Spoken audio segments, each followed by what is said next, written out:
Luke 15. Now the tax collectors and sinners were all gathering around to hear Jesus. But the Pharisees and the teachers of the law muttered, "This man welcomes sinners and eats with them." Then Jesus told them this parable. Suppose one of you has 100 sheep and loses one of them. Doesn't he leave the 99 in the open country and go after the lost sheep until he finds it? And when he finds it, he joyfully puts it on his shoulders and goes home. Then he calls his friends and neighbors together and says, "Rejoice with me, I have found my lost sheep." I tell you that in the same way there will be more rejoicing in heaven over one sinner who repents than over 99 righteous persons who do not need to repent. Or suppose a woman has 10 silver coins and loses one. Doesn't she light a lamp, sweep the house, and search carefully until she finds it?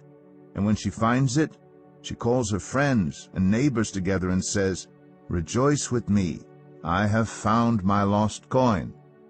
In the same way, I tell you, there is rejoicing in the presence of the angels of God over one sinner who repents. Jesus continued, There was a man who had 2 sons. The younger one said to his father, "Father, give me my share of the estate." So he divided his property between them. Not long after that, the younger son got together all he had, set off for a distant country, and there squandered his wealth in wild living. After he had spent everything, there was a severe famine in the whole country, and he began to be in need. So he went and hired himself out to a citizen of that country, who sent him to his fields to feed pigs. He longed to fill his stomach with the pods that the pigs were eating, but no one gave him anything.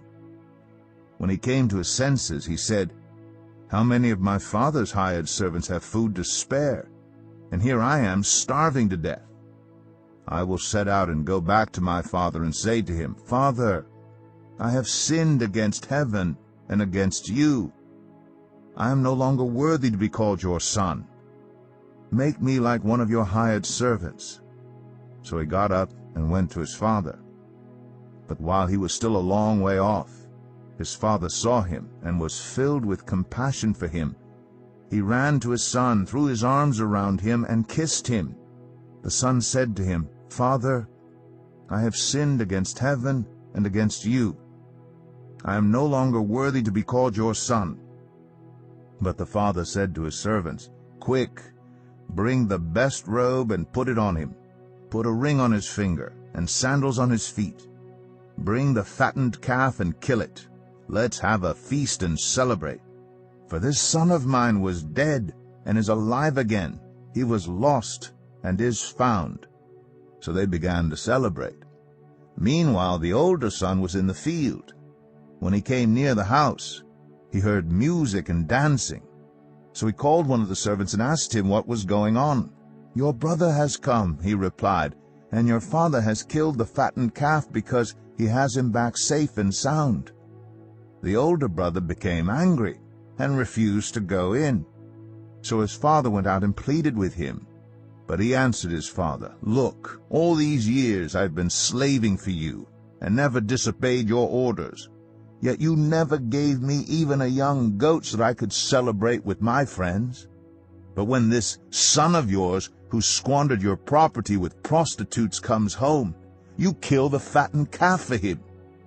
'My son,' the father said, 'you are always with me, and everything I have is yours.